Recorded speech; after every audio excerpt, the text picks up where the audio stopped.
देख पिला माने आम पूर्व क्लास रे कैलेंडर तैयारी करबा कॉन्सेप्ट क्लास टी करथिले तो जो माने भी से कॉन्सेप्ट क्लास देखिन प्रथम जाई कॉन्सेप्ट क्लास देखि क्लियर हो तापर आसी अभ्यास कार्य प्रश्न गुड़िक आसी कर तो देख एक नंबर कौन कही कहे उदाहरण देखी सारणी पूरण कर जमीक देख दुईटी बॉक्स अच्छी दुईटा कोठरी भितर आमको मसीहा देछि दिन संख्या देछि अधिवर्ष देछि है आमको कौच 1205 मसीहा है 1205 मसीहा दिन संख्या हूँ 365 ताले एटा अधिवर्ष हम कि अधिवर्ष हेनी कहीं कहीं ना आम जाचे अधिवर्ष हूँ जो संख्या मैंने जो मसीहा को आम 4 द्वारा भाग करवा 4 द्वारा से छिंडीज ताले सेटा हो कौन अधिवर्ष कि जो वर्ष अधिवर्ष पड़ी से वर्ष दिन संख्या केते ना 366 माने फेब्रुआरी मसटा 28 बदल 29 दिन होगा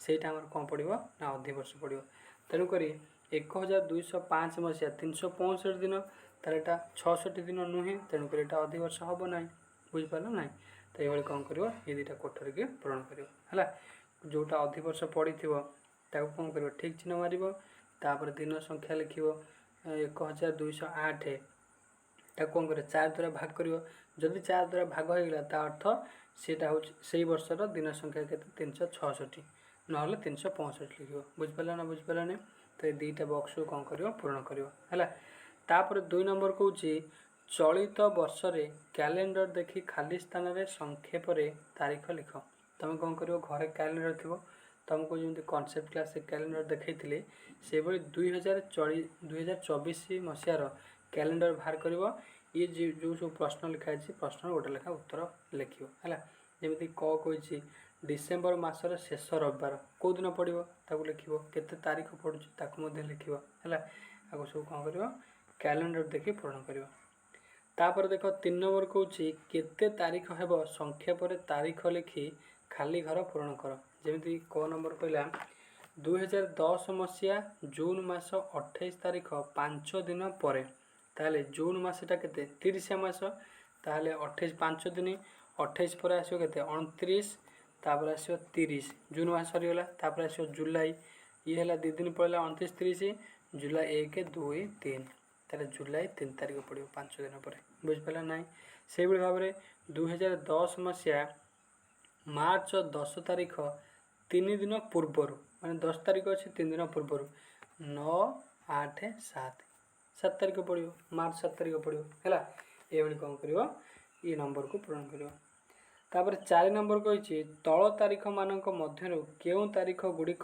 ठीक ता पाखे ठीक चिन्ह दियो जमीक मुझे तुमको कही तारीख लिखार प्रणाली प्रथम दिन रही मस रही मसीहा देख से हिसाब से कौटा लिखाई कटा ठीक अच्छी 23 तारीख 12 मास माने डिसेम्बर मास 2004 मसीहा यहाँ ठीक अच्छी तापर ख मध्य ठीक अच्छी तापर ग देख गटा ये भूल अच्छी 13 मझे लिखाई 13टा मास अच्छी कि आम मास संख्या हूँ 12 तेणुक 13 ये भूल लिखाई है यहाँ भूल चिन्ह मार तो ये कौन कर ये कोठरी गुड़िक ठीक या भूल चिन्ह मार तापर 5 नंबर क कौच गोटे विद्यालय 2001 मसीह दशहरा छुट्टी 23/10/1 तारीख ठारू 4/11/1 तारीख पर्यंत होइथिला तेबे समुदाय केते दिन छुट्टी होइथिला उभय दिन को हिसाब करा जिवो माने 23/10/1 को मध्य निया जिवो और 4/11/1 को मध्य निया जिवो हला ताले देखियो आमे गणिबा तो 23 के आमे गणि देबा ताले 10 अर्थ कोन अक्टोबर मास होची केते 31 मास तापरे अक्टोबर पर नवेम्बर हूँ 30 मास एत तो जीवन 4 पर्यंत जीव ताले आम हिसाब करवा ताले 23 के आम गणिबा 23 रु 31 पर्यंत केते दिन हम देख 23 24 25 26 27 28 29 30 31 केते दिन है कौन 1 2 3 4 5 6 7 8 9 ये होगा 9 दिन है तापर यहाँ गला अक्टोबर 9 दिन तापर नवेम्बर 11 ये 4 तारीख पहुँचा 1 2 3 4 ये है 4 तार 9 युक्त 4 के 13 दिन होगा तार छुट्टी आमर केते दिन रहा 13 दिन रहा धारा केमती लिख देख अक्टोबर मसरे 23/10/1 ତାରିଖ ତା ଅର୍ଥ ତାରିଖ 31/10/1 ପର୍ଯ୍ୟନ୍ତ କେତେ 9 ଦିନ ହୋଇଗଲା। ତାପରେ ନଭେମ୍ବର 1/11/1 4/11/1 ପର୍ଯ୍ୟନ୍ତ କେତେ 4 ଦିନ ହେଇଯିବ। ତାହେଲେ ତେବେ ସମୁଦାୟ କେତେ ଦିନ ହେଇଯିବ 9 + 4 = 13 ଦିନ ହେଲା। ଏଇଭଳି ଭାବରେ କ'ଣ କରିବ ଖ ଗ ତାପରେ ଘ ङ ଏସବୁ ପ୍ରଶ୍ନ ଗୁଡ଼ିକର ଉତ୍ତର କରିବ। ଯେଉଁଟା ବି ବୁଝି ନ ପାରିଲା ମୋତେ କମେଣ୍ଟ ସେକ୍ସନରେ ଜଣାଇବ। ତ ଏଇଟା ଥିଲା ଆମର ପାଠ ନମ୍ବର 19 କ୍ୟାଲେଣ୍ଡର ତିଆରି କରିବାର ପ୍ରଥମ ଅଭ୍ୟାସ କାର୍ଯ୍ୟ। ତ ବର୍ତ୍ତମାନ ଏଇଠି ଆମେ କ'ଣ କରିବା ଦ୍ୱିତୀୟ ଅଭ୍ୟାସ କାର୍ଯ୍ୟକୁ ଆଲୋଚନା କରିବା। ଦେଖ ଦ୍ୱିତୀୟ ଅଭ୍ୟାସ କାର୍ଯ୍ୟ 1 ନମ୍ବର କ'ଣ କହୁଛି 3 ଜଣ ସାଙ୍ଗ ପାର୍ଶ୍ୱରେ ଥିବା ଘଣ୍ଟା ଚିତ୍ରରୁ ସମୟ କହିଲେ। ଯିଏ ସମୟ ଠିକ୍ କହିଛି ସେହି ଘରେ ଠିକ୍ ଚିହ୍ନ ତୁମେ ଦେବ। ଯେମିତି ମୁଁ ତୁମକୁ ଘଣ୍ଟା ଚିହ୍ନ ଶିଖାଇ ଦେଇଥିଲି। ତ ଯେଉଁମାନେ ମୁଁ କହୁଛି ବାରମ୍ବାର ଯେଉଁମାନେ ପୂର୍ବ କ୍ଲାସ୍ଟା ଦେଖିନ କନସେପ୍ଟ କ୍ଲାସ୍ରେ ଯାଇ ଦେଖିଦିଅ। ଭଲ ଭାବରେ ଡାଉଟ୍ଟା କ୍ଲିୟର ହୋଇସାରିବା ପରେ କନସେପ୍ଟଟା କ୍ଲିୟର ହୋଇସାରିବା ପରେ ତାପରେ ଯାଇକରି ଅଭ୍ୟାସ କାର୍ଯ୍ୟରେ ପ୍ରଶ୍ନ ଗୁଡ଼ିକ ଦେଖିଲେ ଭଲ ଭାବରେ କ୍ଲିୟର ହେବ ହେଲା। ତ ଦେଖ ଘଣ୍ଟା କଣ୍ଟାଟା ଆମର 12 ସିଧା ଅଛି। ମିନିଟ୍ କଣ୍ଟା ଏଠି କେତେ ସିଧା ଅଛି ନା 1 2 3 ସିଧା ଅଛି। ତାହେଲେ 12 ସିଧା ଅଛି ମାନେ 12ଟା ବାଜିଥିବ। 3 ସିଧା ଅଛି ମାନେ 5 5 10 5 15 15 ହେଇଥିବ। ତାହେଲେ 12ଟା 15। ତାହେଲେ ରଘୁ କହିଛି 12ଟା 3 ଭୁଲ। ଲୁନା କହିଛି 12ଟା 15 ତାହେଲେ ଏଇଟା ଠିକ୍ କହିଛି। ସୀତା କହିଛି 3ଟା 12 ଏଇଟା ସମ୍ପୂର୍ଣ୍ଣ ରୂପରେ ଭୁଲ ହେଲା। ତାହେଲେ ଲୁନା ଏଠି କହିଲା ଠିକ୍। ତ ଏଇଭଳି କ'ଣ କରିବ ଘଣ୍ଟାରେ ଯେଉଁ ଦେଇଛି ଘଣ୍ଟା କଣ୍ଟା ଯେଉଁ ସୁଧା ଥିବ ସେତିକି ସମୟ ତାର ମିନିଟ୍ ଗଣିଦେବ ମାନେ 5 5 ହିସାବରେ ଗଣିଦେବ। ଯେଉଁଠି ଆସି ରହିଲା ସେତିକି ଗୁଣନ 5 କରିଦେବ। ଯେମିତି ଦେଖ ତଳ ଘଣ୍ଟାକୁ ଲକ୍ଷ୍ୟ କର। ତଳ ଏଠିକି ଲକ୍ଷ୍ୟ କର କେତେ ଦେଇଛି ନା ଆମର ଘଣ୍ଟା କଣ୍ଟାଟା 7 8 ମଝାମଝି ଅଛି ଆଉ ମିନିଟ୍ କଣ୍ଟାଟା 7 ଅଛି। ତାହେଲେ 7 ପଞ୍ଚା କେତେ 35। ତାହେଲେ 7ଟା 35। ଦେଖ 7ଟା 35 କିଏ କହିଛି ସୀତା କହିଛି। ତାହେଲେ ସୀତା ଠିକ୍ କହିଛି ଏଠି ଠିକ୍ ମାରିବ ହେଲା। ଏଭଳି କ'ଣ କରିବ ଆକୁ ପୂରଣ କରିବ। ତାପରେ 2 ନମ୍ବର କହୁଛି ଘଣ୍ଟା ଚିତ୍ର ଦେଖି ଖାଲି ଘରେ ସମୟ 2 ପ୍ରକାରରେ ଲେଖ।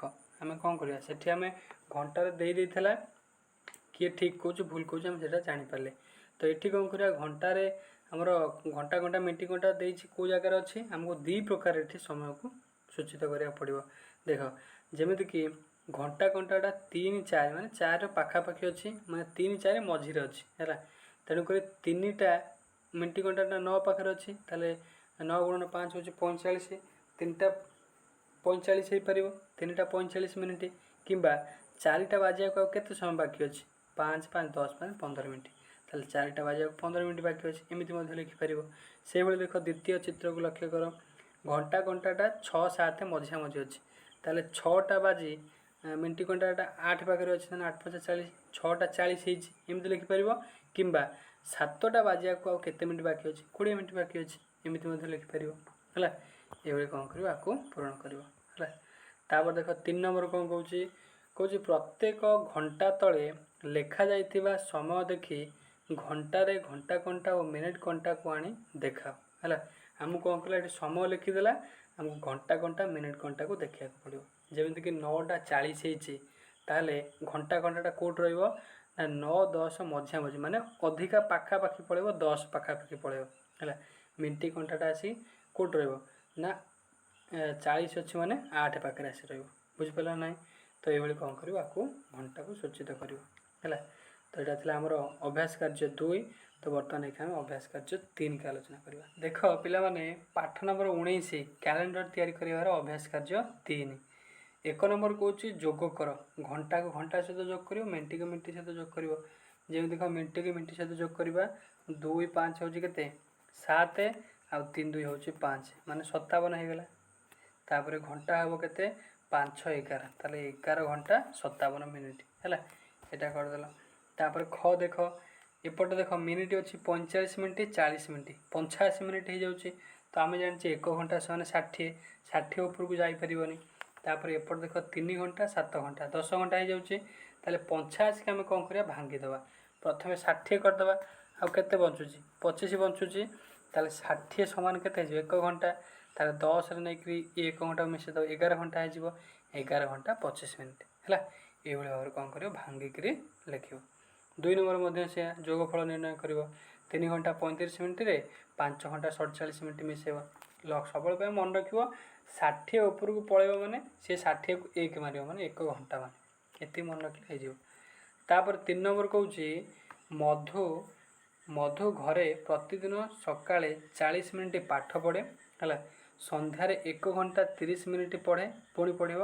ତେବେ ପ୍ରତିଦିନ ସେ ଘରେ କେତେ ସମୟ ପାଠ ପଢ଼େ? ମିଶାଇ ଦେବ, ସାଧାରଣ ମିଶାଣ ହେଲା।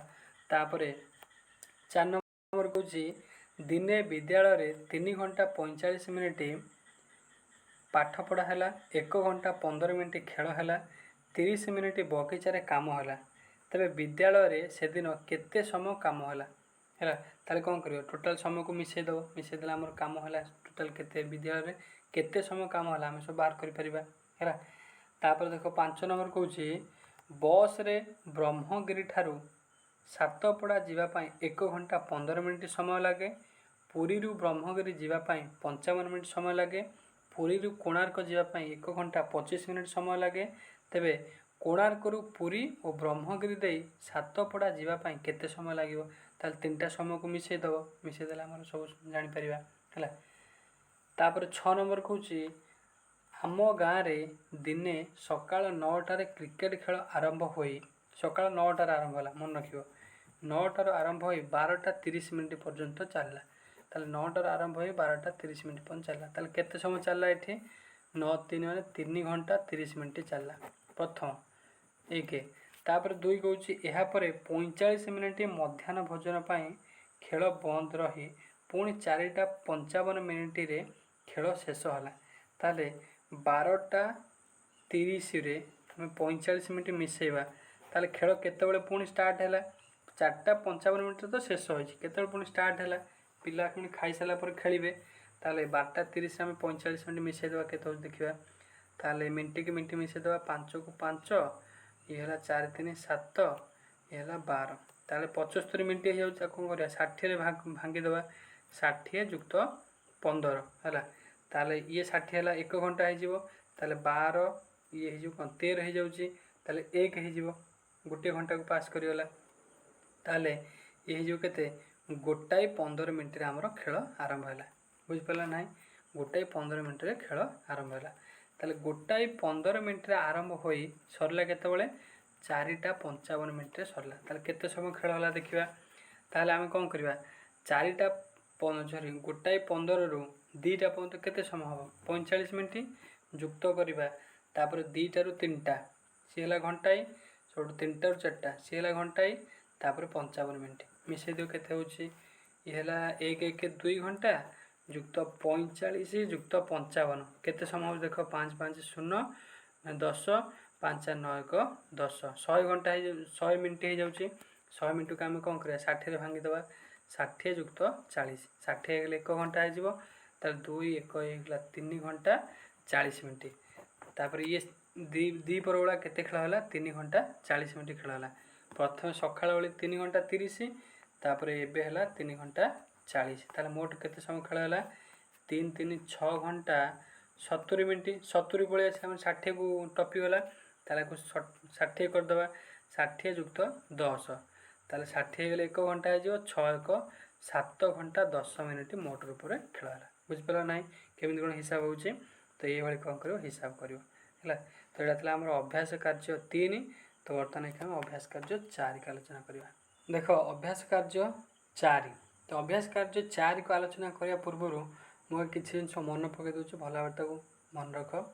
ଯେତେବେଳେ ଆମେ କ'ଣ ସବୁ ଶିଖିଥିଲେ? ସକାଳ ଶିଖିଥିଲେ, ତାପରେ ସନ୍ଧ୍ୟା ଶିଖିଥିଲେ, ମଧ୍ୟାହ୍ନ ଶିଖିଥିଲେ, ତାପରେ ମଧ୍ୟରାତ୍ରି କ'ଣ ସେଇଟା ଜାଣିଥିଲେ, ତାପରେ ପୂର୍ବାହ୍ନ ଜାଣିଥିଲେ, ତାପରେ ଅପରାହ୍ନ ଆମେ ଜାଣିଥିଲେ ହେଲା।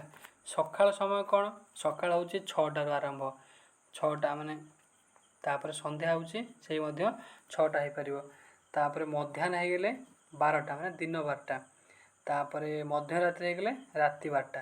ପୂର୍ବାହ୍ନ ଯେଉଁ ସମୟଟା ହେବ, ପୂର୍ବାହ୍ନ ଅର୍ଥ ହେଉଛି ଆମର ପୂର୍ବାହ୍ନ ମାନେ ଦିନ ପୂର୍ବରୁ ହେଲା, ମାନେ ରାତି 12ଟାରୁ ଦିନ 12ଟା, ଏଇଟା ହେଇଯିବ ପୂର୍ବାହ୍ନ। ତାପରେ ଅପରାହ୍ନ ହେଲେ ଦିନ 12ଟାରୁ ରାତି 12ଟା, ଏଇଟା ହେଇଯିବ ଅପରାହ୍ନ। ଏଇ ଯେଉଁ ପୂର୍ବାହ୍ନ ପାଇଁ ଆମେ କ'ଣ କରିବା ନା, ଆ ପାଇଁ ଆମେ AM ସମୟ ବ୍ୟବହାର କରିବା, AM। ଆଉ ଅପରାହ୍ନ ହେଲେ PM, ମାନେ ଦିନ 12ଟାରୁ ରାତି 12ଟା ପାଇଁ PM, ତା ଭିତରେ ଯେତିକି ସମୟ ରହିବ ସେଇଟା ହେଇଯିବ PM। ଆଉ ରାତି 12ଟାରୁ ଦିନ 12ଟା ହେଲେ ତା ପାଇଁ ଯେଉଁ ସମୟ ରହିଲା, ତା ଭିତରେ ଯେଉଁ ସମୟ ରହିଲା ତା ପାଇଁ AM ସମୟ ବ୍ୟବହାର ହେବ। ये बुझिपार। तापर देख ये 1 नंबर कौन कौन समय व्यवधान केते जमीक क कहला 10:15 AM रु मध्याह्न 12टा एम आरंभ है 10:15 रु 11टा केते ये 45 मिनट जुक्त 11टा रु 12टा ये घंटाए तार घंटाए 45 मिनट होगा बुझिपार ना। तो ये कौन कर हिसाब कर से देख ख नंबर आउ कि बुझे दूसरी ख नंबर हूँ 9:30 PM ताल राति पलि आसला ताले 9:30 PM रु 10टा केते ये अध घंटा समय तापर 10टा रु 11टा ये 1 घंटा तापर 45 मिनट ताले 1 घंटा 30-45 मिनट केते 75 माने 60 को टपी गला ताले 60 जुक्त 15 करदे 60 गले 1 घंटा हो 2 घंटा 15 मिनट है ये कौन कर समय को हिसाब कर।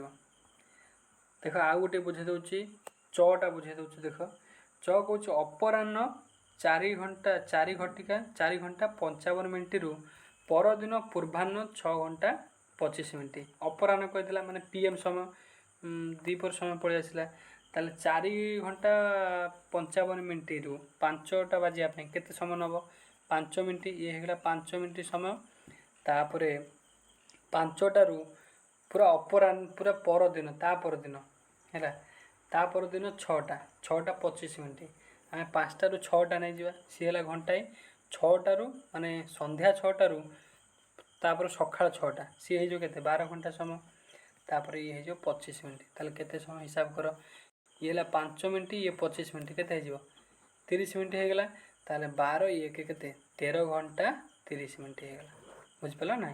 तो ये कौन कर समय को हिसाब कर जो मैंने भी मुझे बारंबार कहूँ ये सब जिनस तुम बुझीपार न आगे जाए कनसेप्ट क्लास टी भल भाव कर तापर जाए क्लीयर हम ना हो पार ना जमा है। देख ये सब जाक से भाई खाली समय हिसाब देख जमीक 2 नंबर कौन जुला पढ़ा सारी 11:30 PM रे शोला और परदिन 6:15 AM रे उठिला से केते समय शोला देख 11:30 मैंने राति समय शोची ताले 11:30 रु 12टा बाजिया अध घंटा AM स्टार्ट होगा अध घंटा 30 मिनट पुणी 12टा रु माने देख राति 12टा रु दिन 12टा पर्यंत जाइनि ताले राति 12टा रु 6टा ये हो 6 घंटा जुक्त 15 मिनट है ताले केते हो 15 ये है 30 केते 45 मिनट ये है 6 घंटा 45 मिनट शोला।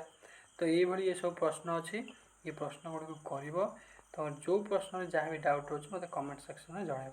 तो यहाँ था आम पाठ नंबर 19 आम भल भाव आलोचना करदे कैलेंडर तैयारी करवा ता सहित आहरी भितर भितर जो जो सब जिनस घंटा चिन्हवा ताको शिखिले समय हिसाब शिखिले समय कि भाव में जोग वियोग है आपको सब शिखिले तो आपको आम भल भाव में आलोचना करदे किसी भी ये विषय तुम डाउट हो मत कमेंट सेक्शन जनइबू निश्चिंत भाव रिप्लाई करी।